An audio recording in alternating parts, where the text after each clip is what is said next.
ہر انسان کو سکون اور ہیپینس چاہیے، پر جس چیز سے سکون ملتا ہے، جس چیز میں آپ کی الٹیمیٹ ہیپینس ہے، اسی سے انسان کافی دور ہوتا ہے۔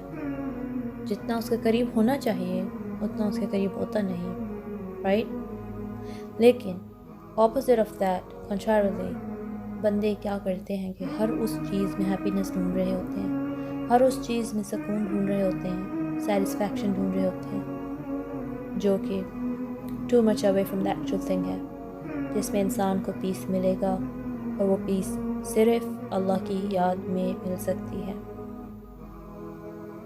جس چیز میں انسان کو پیس ملے گی وہ پیس صرف اللہ کی یاد میں مل سکتی ہے۔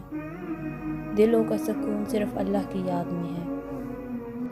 اگر کوئی ڈیوائس بناتا ہے، اس کو معلوم ہوتا ہے کہ اوکے یہ کیسے ورک کرتی ہے، اس کا ایک مینیول ہوتا ہے، تو اسی طرح قرآن پاک ہماری زندگی کا مینیول ہے، اور اس میں ہر ایک چیز لکھی ہوئی ہے کہ ہمیں سکون کہاں ملنا ہے، ہمیں خوشی کہاں ملنی ہے، اور ہم اسی کو نگلیکٹ کر دیں گے تو پھر ہم پیس کہاں ڈھونڈیں گے، ہیپینس کہاں ڈھونڈیں گے؟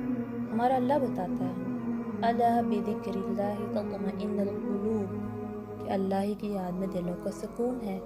اللہ ہی نے ہمیں پیدا کیا، so now we can't decide ourselves کہ مجھے فلاں چیز میں سکون ملے گا، اگر وہ مجھے مل جاتی ہے، فلاں چیز میری لائف میں آ جائے تو ہی مجھے سکون ملے گا، خوشی ملے گی۔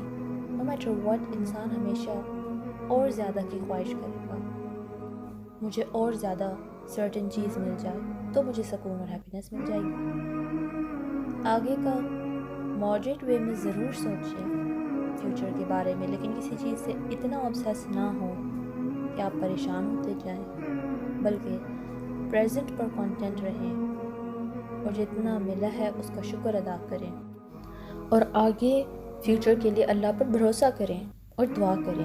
سکون سمپلسٹ چیزوں میں بھی مل جاتا ہے، ضروری نہیں کہ محلوں میں ملے یا بڑی بڑی گاڑیوں میں ملے یا کسی اسپیسیفک جاب میں ملے، بس آپ کو اس بات کو سمجھنا ہے کہ at the end of the day اللہ کی یاد میں دلوں کا سکون ہے۔